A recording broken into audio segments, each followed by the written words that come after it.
ಒಂದು ಅದ್ಭುತವಾದಂತಹ ರೆಸಿಪಿ ಹುಣಸೆ ಹಣ್ಣು ಒಂದಿತ್ತು ಅಂದರೆ ಈ ರೀತಿ ಒಂದು ಚಿತ್ರ ನಾನು ಟೇಸ್ಟ್ ಮಾಡ್ತೀನಿ.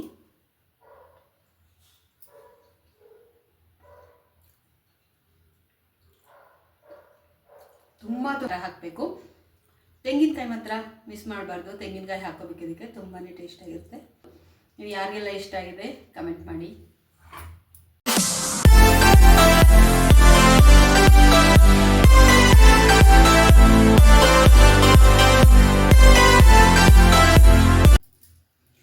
ಎಲ್ಲರಿಗೂ ನಮಸ್ಕಾರ. ಎಲ್ಲರೂ ಹೇಗಿದ್ದೀರಾ? ಎಲ್ಲರೂ ಚೆನ್ನಾಗಿದ್ದೀರಾ ಅಂದ್ಕೊಂಡಿದ್ದೀನಿ.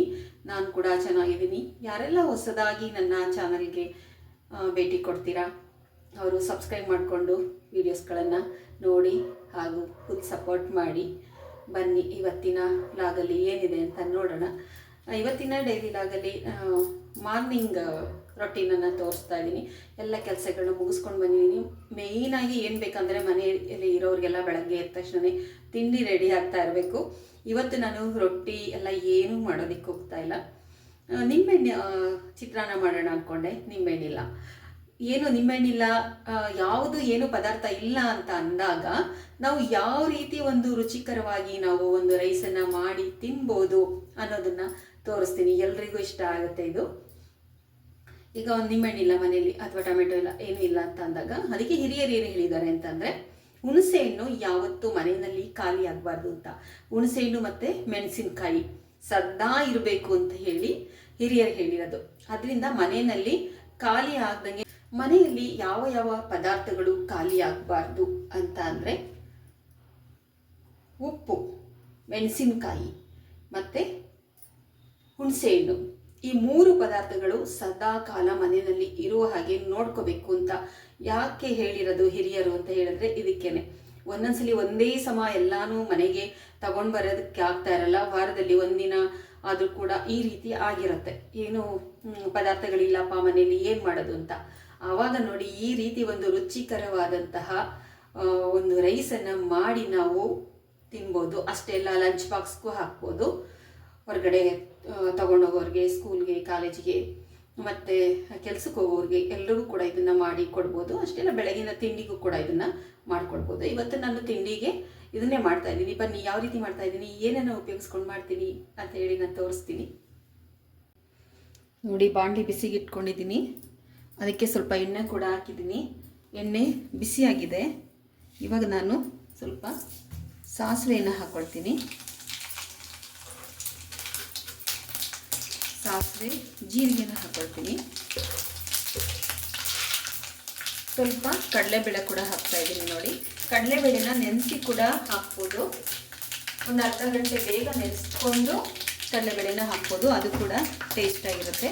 ಸ್ವಲ್ಪ ಸೋಂಪು ಬೇಕೇ ಬೇಕು. ಎಲ್ಲ ಹಾಕಿದ್ಮೇಲೆ ನೋಡಿ ಏನೇನೆಲ್ಲ ತಗೊಂಡಿದ್ದೀನಿ ಅಂತ. ಮೆಣಸಿನ್ಕಾಯಿ, ಟೊಮೆಟೊ ಮತ್ತು ಕೊತ್ತಂಬರಿ ಸೊಪ್ಪು, ಇದು ನೋಡಿ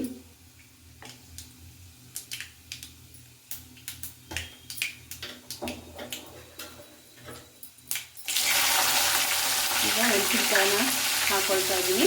ಹುಣಸೆ ಹಣ್ಣಿನ ರಸವನ್ನು ಈ ಥರ ತೆಗೆದು ಅದ್ರ ಕಸ ಎಲ್ಲ ಕ್ಲೀನ್ ಮಾಡಿ ಸೋಸ್ಕೊಂಡು ತೆಗೆದಿಟ್ಕೊಂಡಿದ್ದೀನಿ.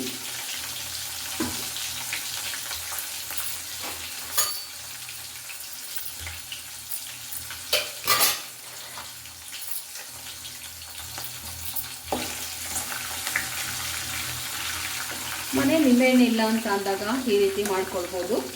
ಅಥವಾ ಯಾವುದು ಏನೂ ತರಕಾರಿ ಇಲ್ಲ, ನಾವು ಅನ್ನ ಮಾಡ್ಕೊಂಡಿದ್ದೀವಿ, ಅನ್ನ ಒಂದು ಮಾಡಿಕೊಂಡ್ರೆ ಸಾಕು. ಇದಕ್ಕೆ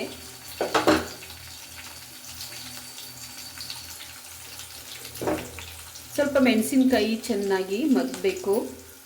ಈಗ ನಾನು ಈರುಳ್ಳಿನ ಹಾಕ್ಕೊಳ್ತಾ ಇದ್ದೀನಿ. ಇದು ಈ ಕಾಲದ ರೆಸಿಪಿ ಅಲ್ಲ. ಇದು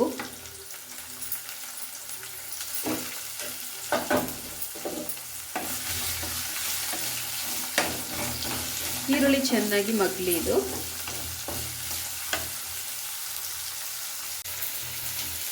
ನೋಡಿ, ನಮ್ಮ ಅಜ್ಜಿಯರ ಕಾಲದಲ್ಲಿ ಮಾಡ್ತಾ ಇದ್ದಂತಹ ರೆಸಿಪಿ ಇದು. ಹಿಂದೆ ಏನು ಮಾಡ್ತಾ ಇದ್ರು ಅಂದರೆ ನಮ್ಮ ಅಜ್ಜಿ ಮನೆಗೆ ಹೋದಾಗ ನೋಡಿದ್ದೀನಿ, ಬಹಳಷ್ಟು ದೊಡ್ಡ ದೊಡ್ಡ ಒಂದು ಕಲ್ಲು ಮದ್ಗೆ ಅಂತ ಏನಿರ್ತಾ ಇದ್ರು, ಅದರಲ್ಲಿ ಈ ಒಂದು ಒಗ್ಗರಣೆನ ಮಾಡಿ ತೆಗೆದಿಟ್ಟಿರ್ತಾ ಇದ್ರು. ಏನಕ್ಕೆ ಅಂದರೆ ಅರ್ಜೆಂಟಾಗಿ ಕೆಲಸ ಮಾಡೋರಿಗೆಲ್ಲ ಅನ್ನ ಕಲಸಿ ಕೊಡ್ತಾ ಇದ್ರಲ್ಲ, ಅದಕ್ಕೆಲ್ಲ ಉಪಯೋಗಿಸ್ಕೊಳ್ತಾ ಇದ್ರು. ನಾವು ಎಲ್ಲ ಹೋದಾಗ ಅನ್ನಕ್ಕೆ ಅದನ್ನು ಹಾಕ್ಕೊಂಡು ತಿಂತಾಯಿದ್ವಿ. ಆದರೆ ಆ ಟೇಸ್ಟ್ ಅಂತೂ ಇವಾಗ ಬರೋದೇ ಇಲ್ಲ, ಯಾಕೆ ಅಂತ ನನಗೂ ಗೊತ್ತಿಲ್ಲ. ಅದೇ ಥರ ಮಾಡ್ತೀವಿ. ಅಜ್ಜಿ ಕೈ ರುಚಿ ಇರ್ಬೋದು, ಅಮ್ಮನ ಕೈ ರುಚಿ ಇರ್ಬೋದು, ನಿಜವಾಗ್ಲೂ ಅದು ನಾವು ಮಾಡಿದಾಗ ಸಿಗಲ್ಲ ಅಂತ ಅಂದ್ಕೊಳ್ತೀನಿ ನಾನು.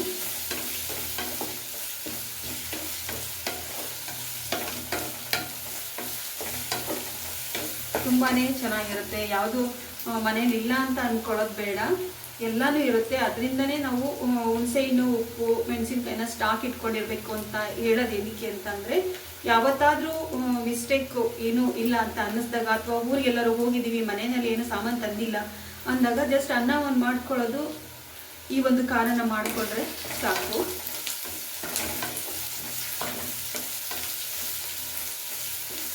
ಹುಣಸೆಹಣ್ಣು ಕೂಡ ಒಳ್ಳೆಯದು, ತುಂಬ ವಿಟಮಿನ್ ಸಿ ಇರುತ್ತೆ.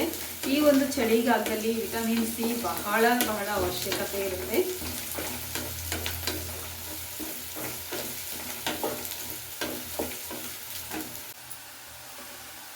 ಇವಾಗ ನೋಡಿ ಹುಣಸೆ ರಸನ ಇದಕ್ಕೆ ನಾನು ಸೇರಿಸ್ಕೊಳ್ತೀನಿ.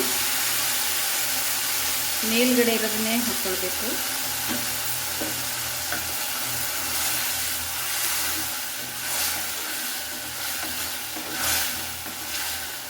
ಹುಣಸೆಹಣ್ಣು ಗೊಜ್ಜುಗಳು ತುಂಬಾ ಚೆನ್ನಾಗಿರುತ್ತೆ ಅನ್ನ ಊಟ ಮಾಡೋದಕ್ಕೆ, ಮುದ್ದೆ ಊಟ ಮಾಡೋದಕ್ಕೆಲ್ಲ.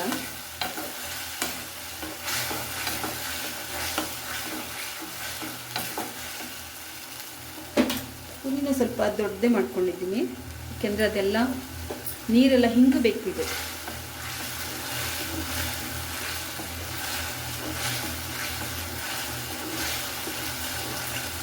ಎಷ್ಟು ಬೇಕು ಅಷ್ಟೇ ಮಾಡ್ಕೊಂಡಿದ್ದೀನಿ. ಜಾಸ್ತಿ ಮಾಡಿ ಬೇಕಾದರೆ ಮೊದಲೇ ಮಾಡಿ ತೆಗೆದು ಫ್ರಿಡ್ಜಲ್ಲಿ ಇಟ್ಕೊಂಡ್ರೆ ಒಂದು ವಾರ 10 ದಿನದವರೆಗೂ ಕೂಡ ಬಳಸ್ಕೊಳ್ಬೋದು.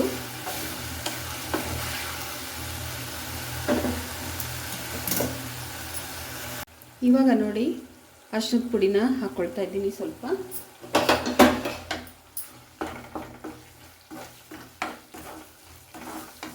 ನೋಡಿ ಎಷ್ಟು ಕಲರ್ ಆಯಿತು ಅಂತ. ಇವಾಗ ಹಿಂಗು ಕೂಡ ಹಾಕ್ಕೊಳ್ಳೋಣ.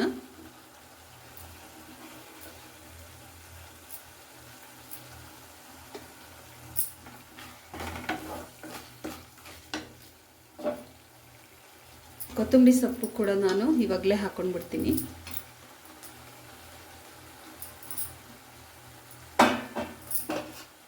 ಅಷ್ಟೇ ಅಲ್ಲ ನೋಡಿ, ಕಾಯಿ ತುರಿ. ಹುಣಸೆಹಣ್ಣದು ಮಾಡಬೇಕಾದ್ರೆ ಕಾಯಿ ತುರಿಯನ್ನು ಮಿಸ್ ಮಾಡಬೇಡಿ, ಕಾಯಿ ತುರಿ ಹಾಕಿ. ಕೆಲವೊಂದು ಮಕ್ಕಳಿಗೆ ಹುಣಸೆಹಣ್ಣು ಜಾಸ್ತಿ ತಿನ್ನೋದ್ರಿಂದ ಆರೋಗ್ಯಕ್ಕೆ ಅದು ಕೂಡ ಒಳ್ಳೆಯದಲ್ಲ ತುಂಬ ತಿಂದಾಗ. ಅವಾಗ ಏನು ಮಾಡಬೇಕು ಅಂದರೆ, ನಾವು ಒಂದು ಸ್ವಲ್ಪ ತೆಂಗಿನಕಾಯಿನ ಹಾಕೊಂಡ್ಬಿಟ್ರೆ ಏನೂ ಆಗೋದಿಲ್ಲ. ನೋಡಿ ಇದು ಪರ್ಫೆಕ್ಟಾಗಿ ಬಂತು. ಇವಾಗ ಈ ಥರ ಮಾಡಿ ತಿನ್ನೋದ್ರಿಂದ ಆರೋಗ್ಯಕ್ಕೆ ತುಂಬಾ ಒಳ್ಳೆಯದು. ಇವಾಗ ಇದಕ್ಕೆ ಸ್ವಲ್ಪ ಉಪ್ಪು ಸೇರಿಸ್ಕೊಳ್ತೀನಿ ನಾನು. ಪುಡಿ ಉಪ್ಪನ್ನು ಹಾಕ್ತೀನಿ. ನೋಡಿ ಇಷ್ಟು ಉಪ್ಪು. ಅನ್ನ ಎಷ್ಟು ಕಲಿಸ್ತೀರಾ ಅಷ್ಟು ಉಪ್ಪನ್ನು ಹಾಕ್ಕೊಂಡ್ರೆ ಸಾಕು.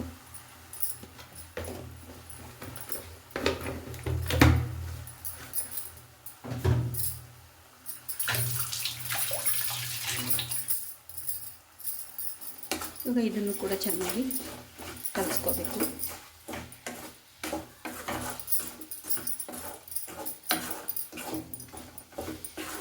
ತುಂಬ ಇದು ಗೊಜ್ಜು ತೆಳ್ಳಿಗಾಯಿತು ಅಂತ ಅಂದರೆ ಅನ್ನ ಕೂಡ ಚೆನ್ನಾಗಿ ಕಲಸೋಕ್ಕಾಗಲ್ಲ. ನೋಡಿ ಈ ಥರ ಗಟ್ಟಿಯಾಗಬೇಕು ಸ್ವಲ್ಪ.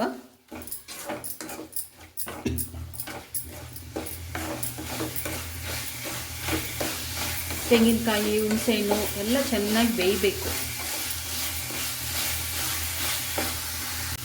ಇವಾಗ ನಾನು ಸ್ಟವನ್ನು ಆಫ್ ಮಾಡ್ಕೊಂಡ್ಬಿಡ್ತೀನಿ. ನೋಡಿ ಅನ್ನ ಕೂಡ ರೆಡಿಯಾಗಿದೆ. ಇವಾಗ ಖಾರನ ಹಾಕಿ ನಾನು ಅನ್ನನ ಕಲಿಸ್ತೀನಿ. ನೋಡಿ ಇವಾಗ ಖಾರನ ಅನ್ನದ ಮೇಲೆ ಹಿಂಗೆ ಹಾಕ್ಕೊಳ್ಳೋಣ. ಬಿಸಿ ಇದೆ, ಆರಬೇಕು, ಆದರೆ ಬಿಸಿನಲ್ಲೇ ಹಾಕ್ತಾ ಇದ್ದೀನಿ ನಾನು.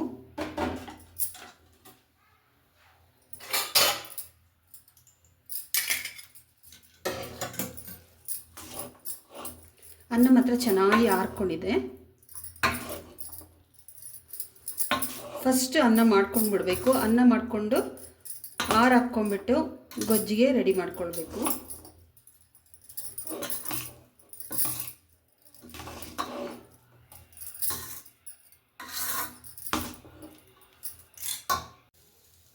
ನೋಡಿ ಎಷ್ಟು ಚೆನ್ನಾಗಿ ರೈಸು ರೆಡಿ ಆಯಿತು. ಹುಣಸೆಹಣ್ಣು ಒಂದಿದ್ರೆ ಸಾಕು, ಅನ್ನ ಮಾಡ್ಕೊಂಬಿಟ್ರೆ ಈ ಥರ ಅದ್ಭುತವಾದಂತಹ ಒಂದು ಚಿತ್ರಾನ್ನ ರೆಡಿ ಆಗುತ್ತೆ.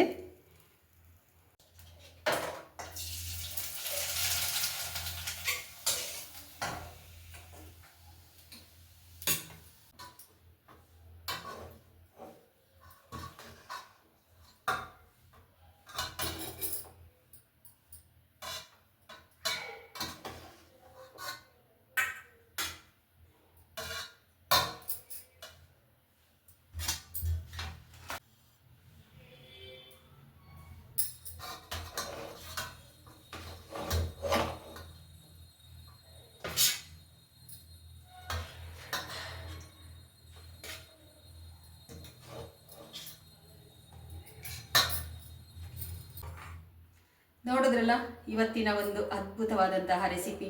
ಹುಣಸೆಹಣ್ಣು ಒಂದಿತ್ತು ಅಂದರೆ ಈ ರೀತಿ ಒಂದು ಚಿತ್ರಾನ್ನ ರೆಡಿ ಆಗುತ್ತೆ. ತುಂಬ ಟೇಸ್ಟಾಗೂ ಕೂಡ ಇರುತ್ತೆ. ನಾನು ಟೇಸ್ಟ್ ಮಾಡ್ತೀನಿ.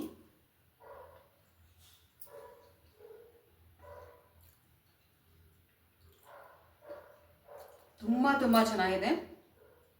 ಉಪ್ಪು ಖಾರ ಎಲ್ಲ ಪರ್ಫೆಕ್ಟ್ ಆಗಿದೆ. ಒಂದು ಸ್ವಲ್ಪ ಖಾರನೇ ಹಾಕ್ಕೊಳ್ಳಿ. ಹುಣಸೆಹಣ್ಣಿರೋದ್ರಿಂದ ಒಂದು ಸ್ವಲ್ಪ ಖಾರ ಹಾಕಬೇಕು. ತೆಂಗಿನಕಾಯಿ ಮಾತ್ರ ಮಿಸ್ ಮಾಡಬಾರ್ದು. ತೆಂಗಿನಕಾಯಿ ಹಾಕೋಬೇಕು. ಇದಕ್ಕೆ ತುಂಬಾ ಟೇಸ್ಟಾಗಿರುತ್ತೆ. ಇವತ್ತಿನ ಬೆಳಗಿನ ಬ್ರೇಕ್ಫಾಸ್ಟ್ ಈ ಒಂದು ರೆಸಿಪಿ ಆಗಿತ್ತು. ನೀವು ಯಾರಿಗೆಲ್ಲ ಇಷ್ಟ ಆಗಿದೆ ಕಮೆಂಟ್ ಮಾಡಿ. ಇಷ್ಟೊತ್ತರೆಗೂ ಕೂಡ ಈ ವಿಡಿಯೋವನ್ನು ನೋಡಿದ್ದಕ್ಕೆ ಎಲ್ಲರಿಗೂ ಕೂಡ ನನ್ನ ತುಂಬ ಹೃದಯದ ಧನ್ಯವಾದಗಳು.